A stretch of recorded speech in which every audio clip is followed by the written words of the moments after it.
In a world full of distractions, there is one big question on every dog owner's lips. How do I become more than just the person holding the other end of the leash? We all get dogs with a dream in mind, a vision of the future. And if right now your everyday reality isn't quite that picture you had in mind, you are in the right place. It really doesn't have to be this way. You absolutely can and will be more to your dog than just the person who gets in between them and the world. The key is you need to be more sexy. More sexy than the neighbourhood cat. More sexy than the jogger in the park. More sexy than that half-eaten hamburger they just found on the floor. And yes, even more sexy than the dog across the road. I'm Tom. And I'm Lauren. Together we're absolute dogs. And you're listening to the Sexier Than a Squirrel podcast.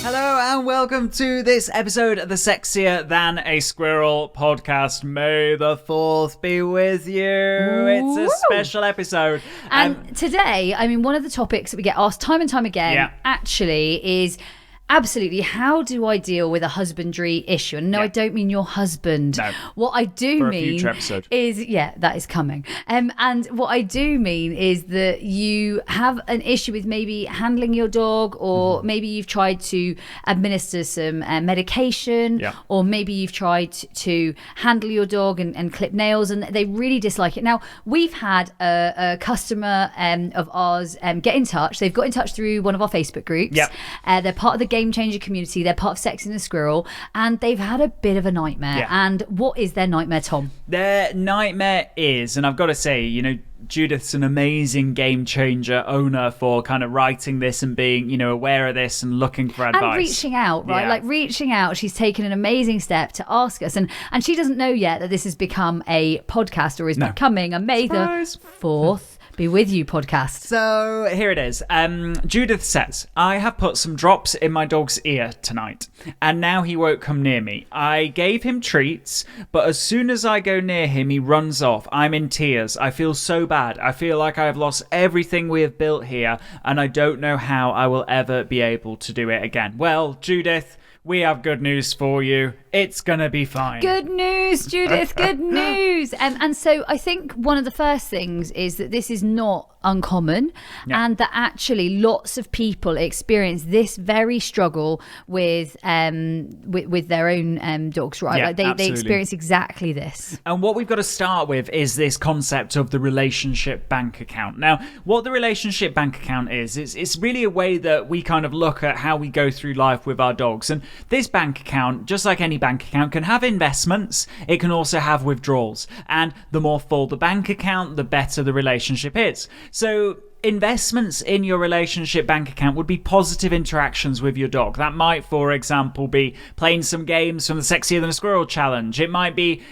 massage. It might be, having, a lovely play session with your dog. Maybe you have ditched the bowl, and I know that lots of the people in the Sexier Than a Squirrel program, they will have ditched the bowl. And I know you guys are all listening out there, you super game changers. It's day one, and we've got super cool ebooks to support the materials, including Ditch the Bowl Raw. And actually ditching the bowl is huge in developing that relationship, because it kind of gives a level of bank account that is very, very reinforcing and enriching for the dog, and equally is relationship building for owner and dog. Absolutely. And then there are withdrawals, and Judith's encountered a withdrawal whereby a negative experience happened, negative interaction. That is something that has to happen, right, Tom? Like, to a degree. Tom, you're a vet, you're prescribed maybe, I don't know, one of the products that we get in the UK would be like Canaural or something like that. Like an ear drop, ear treatment, some sort of cleanser or cleaner or treatment, and that might need to be used for anywhere between every day for 7 days to maybe like some of them are like a couple of weeks, or cleaning might be ongoing, depending on the breed of dog that you have and how much sort of breathability their ear has.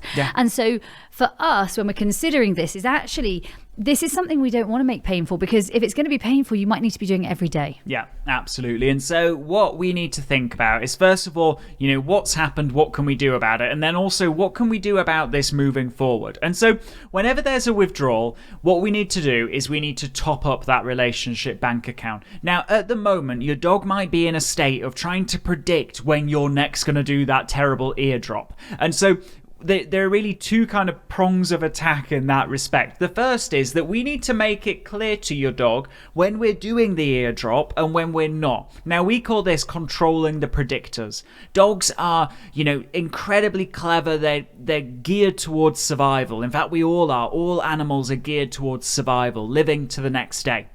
And so when something happens that they don't like, guess what? They start to make predictions about, when that might happen again. And they learn predictors of that event. Now, it sounds like maybe, Judith, what's happened is that your dog has taken the predictor as you may be approaching them or you may be reaching down to them. That's the predictor of the event. And predictors of events are happening all the time, guys, from you picking up your shoes to grabbing keys to picking up your dog's lead to grabbing your lunch to putting your sunglasses on because it might be sunny right now or grabbing your raincoat. Yep. You know what? Dogs are brilliant, genius, very clever learners. Like literally fast learners at predictors. Absolutely. And what we need to do is we need to teach your dog that actually that predictor is not a predictor. That predictor is not, they got the predictor wrong. Now, the thing that you're going to do is you're going to, give your dog time, first of all. Let their bucket empty. And then what you might do is you might maybe take 2 steps towards them and then turn around and walk away. Maybe you take 3 steps towards them, turn around and walk away. Maybe you walk right up to them, lean over, and then turn around and walk away. And what that teaches them is, that predictor just doesn't lead to the event that I thought it would lead to. Pick up the eardrops, put down the eardrops, open the fridge, put them back in the fridge. All of the things that might be happening, you don't need to maybe allow your dog to pair those too quickly. Yeah. The next thing that you're then going to think about is how can we replenish the bank account? Now, once your dog is, comfortable with being around you and being near you and not seeing you as something to worry about, well, you've got the tools, you've got the games. You've got to play games. You've got to use that daily food allowance. Games, like we've said so many times, and you guys are going to remember this line if you've been listening to us for a little while now. Games shape and reshape the brain. Yeah. So they shape the brain and they reshape the brain, and they work in your favor because you know what, you design the games, you're the game's master, you're the game's creator, so you get to shape the brain in the direction that you want to grow it. Yeah, absolutely. And the good news that we've got for you, Judith, is that really the one-off things, the one-off event, that really kind of pales in comparison to actually daily action, what happens every day. It's a little bit like if you want to lose weight, well, you're not going to have one fast day a month. It's actually the little daily actions of maybe deciding not to eat something and maybe deciding to do, 5-10 minutes exercise. That's actually what's going to make the difference. And so and daily action, guys, we cannot underestimate the power of daily action. Daily action, Tom and I talk all the time about that 1% and how it adds up, right? Exactly. It's massive, and it's those little consistent actions that we take day by day, second by second, minute by minute, hour by hour, that actually really have the potential to really quite enormous change. Yeah, absolutely. Now the next thing, once we've now got it figured out how we're going to then replenish this relationship bank account, we need to think about the ongoing eardrops, right? Because we've now repaired the issue, we've now repaired the bank account, but we also have not repaired the ear. So what are we going to do about it? Well, this is where we control the predictors. We manage the predictors. Your dog, there are some events that they're not going to like. No amount of conditioning, like some things that I have to do to dogs, like inject them. No amount of conditioning and training is going to make a needle all of a sudden a pleasurable experience. Literally, it's something. I was chatting to a client only the other day. Both Tom and I see clients still day to day, something we do. And literally they were explaining how much they really hated that their dog would have to go through a needle, and I said, look, there are some things your dogs just need to have, if there's a procedure that they need to have, or if it's something essential, then let's not plan about, let's not stress about why they shouldn't have it or how to avoid it. You know what, if they need to have it, they need to have it. So actually I think that, like you said, Tom, there are some things that just need to be done. They just need to be done. And so actually what we need to focus on, and what we have the opportunity of giving our dogs this gift, is what they learn from that experience. experience. And so what we want our dog to learn from that experience is that the event, that we are not a predictor of the event. Nothing regularly occurring that they're going to encounter in day-to-day life is a predictor of the event. Instead, it's a different predictor. Now, the way that I often explain this is I talk about my rabbit, and my rabbit was called Levi. Sadly, he's passed away now. He lived a very long time. And he came to uni with you? He did. Vet school? When I lived in Italy, he used to come to and from Italy with me in his little carrier or his harness and his lead. He came to vet school with me alongside my dog that I had from 4 years old, Peggy, who's now passed away as well. She lived till she was 21. Anyway, I could go on. So happily ever after. Little Levi. Now, he had an eye condition called a glaucoma, and that required eye drops to be administered. And of course, rabbits, they are the epitome of something geared towards survival, right? They're fight or flight animals to the extreme, and mostly flight, right? And so I knew that Levi would soon not have a great relationship with me when I was having to handle him and give him eye drops every day, twice a day. So what I used to do is I used to manage the predictors, tell him what I wanted him to learn, and it looked like this. He was free roam in the house, but he had a pen, and I used to coax him into his pen. He'd get into his pen, and when he got into his pen, I would then put a big beach towel over the pen so that it was like total like blackout. And then what I would do is I would reach in with the beach towel, and I would pick him up in the towel. I would then open the front of the towel and expose his head, and I would put the eye drops in. I'd then pop him back in his pen. I would recover the pen with the beach towel. I would take the beach towel off, and I just wouldn't interact with him. You know what? Eliza is so sad that Levi is no longer with us. She would love this Levi experience. Yeah, he was cool. She would just enjoy it. Now, the thing is, Tom's Levi story is a real life story. It's something that absolutely happened. Now, why, I think most importantly, Tom, does that work? And the cool thing is, the result of that is that Levi never once shied away from me or thought that I was part of that picture, because a specific event happened that predicted the bad event. And that specific event was this certain beach towel comes out, it covers the cage and causes a big blackout, and then I have my eye drop. So the predictor he learned was, well, when that beach towel arrives and there's a blackout, total eclipse, it means the eye drop is going to happen. Now,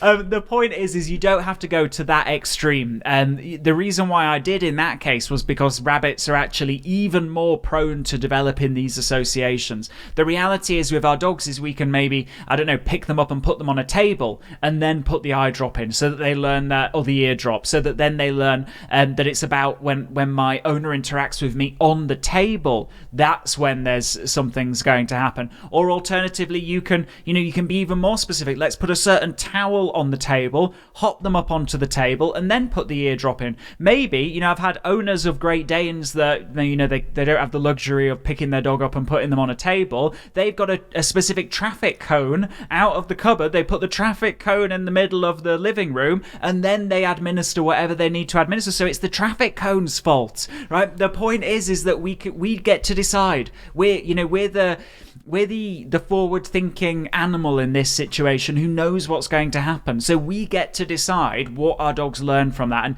Judith, what I know you're probably thinking, oh, I should have done that. No, we can fix that. In fact, we've told you how to fix it. And then moving forward, how about we set up a framework where that doesn't happen again? So let's consider what Judith does now, because I think that's important. Like, how do we set up this framework? What can she do? And I remember working at a centre out in Bermuda for a couple of days. And being out there working with some of the it was dolphins, and exactly this, it's like how they set them up for care, because they need them to come up and flip in front of them and say, look here, let me check. Like they want to be able to check them over. They cannot have a situation where they have to dive in to go searching for the dolphin and chasing it around the pool or wherever they are. Like they can't have those situations. They need them trained to work with them. And effectively, that is all we're doing, is we're looking at the right sort of conditioning, the right training, the right predictors, and the right setup for success. So how can we do that? So my advice to you, Judith, not knowing how big your dog is that you've effectively got two easy options.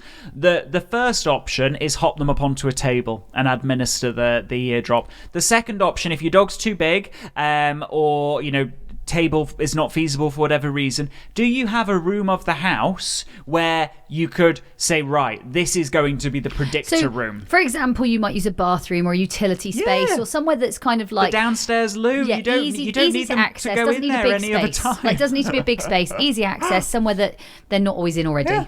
Exactly. The point is that then, if they're going to blame something, they're going to blame that rather than you. Room. And of course, they're not really blaming. All they're doing is predicting. And what we need to do is make sure that their predictors are not a withdrawal from our relationship with them. So, Judith, I hope that you found that useful. And thank you, Judith, for reaching out on the Game Changer page. That's the Sexier in a Squirrel group. And it's great that we get to hear from you. And I really hope that you get to hear our response, because we read every comment on our pages. We love to read them. We have a super cool team. They flag lots of the information to us. We literally love it. And it's amazing that we get to hear from you. And if you do have struggles, just like Judith's, do tell our Game Changer group about them if you're part of the Game Changer group. And that would be through Sexier than a Squirrel. Yeah, absolutely. When you jump into the Sexier than a Squirrel challenge, the cool thing is there's a Facebook support group that goes with that. So that's where the community of everybody going through the challenge together can talk and chat and share, and we do live teaching in there as well. And it also means that you get updates, like, for example, I don't know, when the next podcast episode goes live, or the next YouTube episode goes live, or whatever it might be.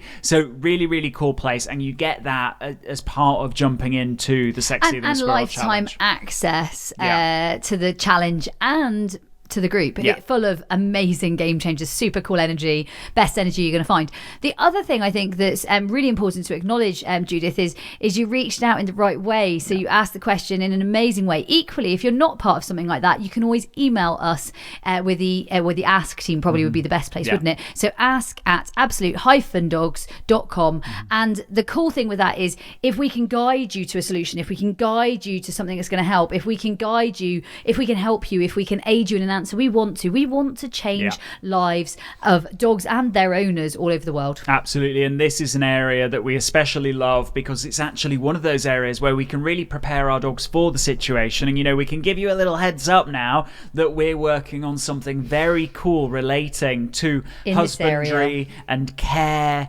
and how to actually teach your dog to do all of the care for themselves, so that when they go to the vet, it's not scary. When you have to do things to them, it's not scary. In fact, they feel like they're leading that experience. But we can't share any more on that, but basically watch this space. Now, that was this episode of the Sexier Than a Squirrel podcast. We'll see you next week as usual, and we'll be talking about something real cool. We can't wait. Remember, guys, stay sexy.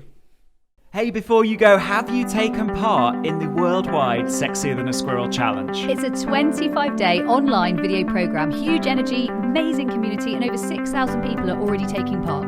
The only question is, where you are today. Where do you want to be 25 days from now? Head to absolutedogs.me/sexy.